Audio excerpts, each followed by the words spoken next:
PM.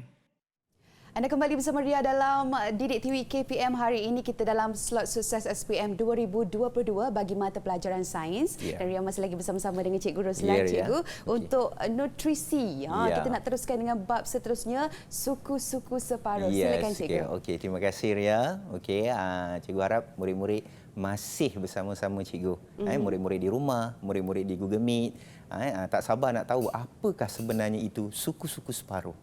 Okey, perkataan suku-suku separuh ini sebenarnya telah dicadangkan, disarankan oleh Kementerian Kesihatan, iaitu di mana dia merupakan salah satu daripada konsep pinggan sihat Malaysia. Maksudnya orang Malaysia boleh guna ini sebab konsep ini untuk menentukan jumlah kalori yang diambil, bagaimana nak menguruskan dari segi pemakanan beliau, macam mana nak elakkan daripada makanan ataupun pengambilan kalori yang berlebihan. So boleh menggunakan konsep pinggan sihat Malaysia ini. So apa yang terkandung di dalam pinggan sihat Malaysia ini? Murid-murid pasti nak tahu apakah kandungannya. Okey, kita tengok yang pertama, kita ada suku-suku separuh. Separuh itu adalah separuh pinggan daripada apa yang kita makan. Manakala yang ada lagi satu suku dan satu lagi suku, sebab ada dua suku kat sini, suku separuh. Suku lagi yang kita letak adalah contohnya seperti nasi, sumber karbohidrat. Ada setengah kita mungkin tak makan nasi, kita boleh letak bijirin. Dan suku lagi kita letak sumbernya adalah seperti protein. Contohnya seperti ikan, ayam, daging. Daging. Jadi kita ada dua suku dan satunya separuh. Dan pasti yang separuh semua orang tahu. Iaitu separuhnya adalah buah-buahan dan sayur-sayuran. Sebab buah-buahan dan sayur-sayuran ini ialah penyeri makanan kita. Kalau kita makan makanan yang agak berat, kalau kita makan buah-buah dan sayur, dia boleh memudahkan untuk pencernaan dalam tubuh badan kita. Okey, itu adalah konsep pinggan sihat Malaysia yang kita kenali sebagai suku-suku separuh. Okey, apakah sebenarnya konsep pinggan sihat Malaysia ini untuk murid-murid di rumah? Apa yang kita nak tahu sebenarnya konsep pinggan sihat Malaysia?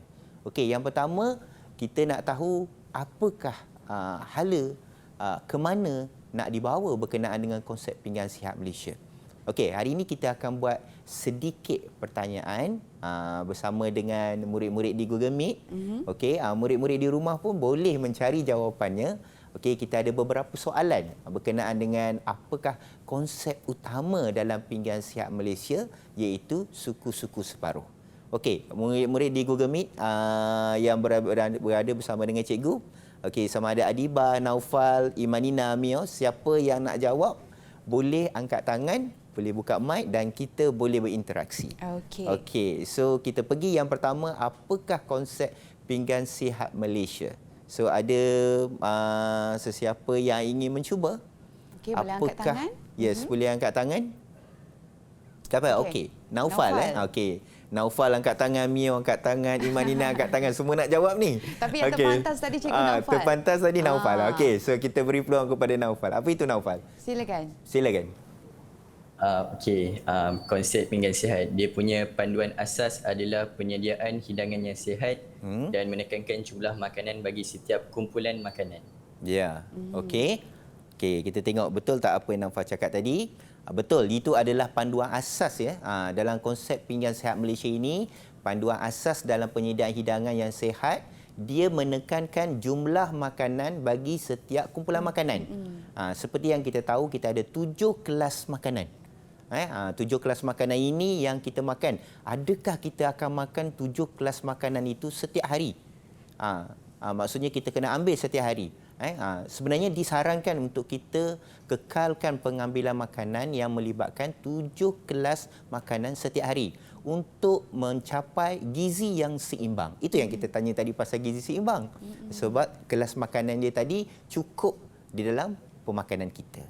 Okey, dalam konsep pinggan sihat Malaysia ini juga dia dihasilkan sebagai satu alat komunikasi, iaitu yang lebih berkesan untuk menterjemahkan daripada panduan diet di orang-orang di Malaysia ini. Contohnya kita ada piramid makanan, iaitu membantu rakyat Malaysia ini mengamalkan tabiat makanan secara sihat, iaitu merancang hidangan dalam seharian. So maksudnya tak adalah satu hari kita ambil makanan, kita ambil protein sahaja, kita ambil karbohidrat sahaja. So kita ada kepelbagaian kelas makanan, kerana inilah yang menentukan atau memberikan panduan diet yang sesuai untuk kita. Alright. Okay. So kita pergi kepada yang kedua ya, Ria. Okey, iaitu soalannya adalah siapa yang harus mengikuti pinggan sihat Malaysia? Okey, kita nak minta, yes, mungkin silakan murid-murid ada yang ingin nak cuba siapa yang harus mengikuti pinggan sihat Malaysia ni? Okey, saya nampak Imanina. Imanina. Okey, silakan Imanina. Silakan. Okay. Pinggan sihat Malaysia ni selalu digunakan dalam kalangan orang dewasa. Okey. Sebab Okey, digunakan apa dia buat? Macam mana? Boleh ulang sekali lagi Imanina jawapannya? Selalunya digunakan dalam kalangan orang dewasa kerana dapat membantu menurunkan berat badan. Okey, alhamdulillah. Tahniah, terima kasih Imanina. Kita tengok betul tak jawapan Imanina jawab tadi. Betul, tepat sekali. Iaitu memang betul. Pinggan sihat Malaysia ini memang diguna pakai di kalangan orang dewasa. Orang dewasa maksudnya orang yang umurnya lebih kurang dalam 20-an ke atas.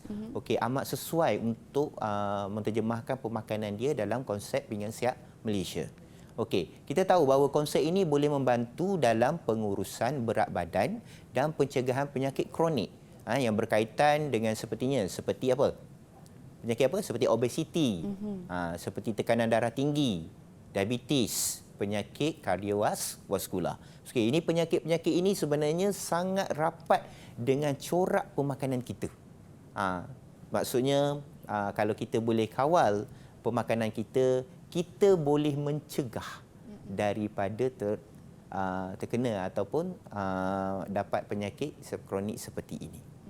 Okey, terima kasih Imanina, jawapan yang tepat. Okey, kita pergi kepada soalan yang ketiga, iaitu bagaimana merancang hidangan menggunakan pinggan sihat Malaysia. Okey, ada sesiapa nak mencuba? Ria, kita nampak ada tak yang angkat tangan? Boleh angkat tangan sesiapa nak mencuba? Okey. Ya, okey Mio. Mio. Okey, Mio. Handsome hari ni Mio ya. Ya. Okey, silakan Mio. Dengan jawapan Mio.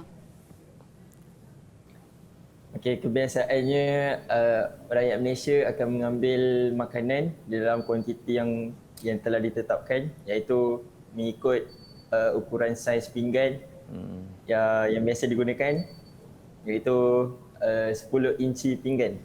Okey. So maksudnya kita nak merancang hidangan ini, kita menggunakan pinggan sihat Malaysia ini, kita perlu merancanglah saiz besar mana pinggan yang kita nak makan tu. Okey, kita tengok betul tak jawapan daripada Mio? Okey, pinggan sihat Malaysia menyarankan peningkatan pengambilan sayur dan buah-buahan. Selain itu, memastikan pengambilan nasi, mi, roti, bijirin, serta ikan, ayam, daging mahupun kacang adalah mengikut saranan. Okey, dan kita tahu bahawa pinggan berukuran seperti Mio cakap tadi adalah di antara 10 inci ataupun 25 sentimeter yang biasa digunakan oleh penduduk Malaysia. Kenapa agaknya pentingnya, Ria, kita punya pinggan tu? Sebab bila saiznya lagi besar, so kuantitinya mungkin diambil tadi lagi besar. Dan nanti kita nak buat suku-suku separuh. Jadi separuh nanti karangan. Ya, so kita gunakan saiz pinggan tadi, kita tetapkan saiz pinggan tadi untuk menentukan kita ikut konsep pinggan sihat Malaysia, iaitu suku separuh. Okey, so aplikasi dalam konsep pinggan sihat Malaysia tadi. Okey, sebelum tu terima kasih banyak Mio. Okey, jawapan yang tepat tadi, alhamdulillah. Okey, aplikasi konsep pinggan sihat Malaysia dalam kehidupan seharian untuk murid-murid di rumah, kita tahu bahawa aplikasinya penting kepada kita kerana kita tahu bagaimana corak pemakanan kita. Okey, kita makan 3 hidangan utama yang sihat dalam sehari, iaitu kita ada makan pagi, makan tengah hari dan makan malam. So sekarang ni waktu bulan Ramadan ni makan malam sajalah. Jangan mulakan dengan makan pagi ataupun makan tengah hari ya. Okey, so kita ada makan 1 atau 2 snack yang sihat di antara waktu makan jika perlu. Murid-murid di rumah pun boleh sambil kita makan hidangan utama untuk 3 waktu tadi. So kita boleh selitkan di situ untuk 1 atau 2 snack untuk membantu supaya pencernaan kita lebih teratur. Alright, dan kita ada lebihkan pemakanan-makanan berbijirin. Banyakkan makanan berbijirin seperti nasi pun salah satu daripada bahan berbijirin di mana dia di dalam kelas karbohidrat. Karbohidrat ini dapat bagi kita tenaga kan? Betul, cikgu. So itu yang penting kita ya. Okey, kurangkan makanan yang bergoreng dan bersantan.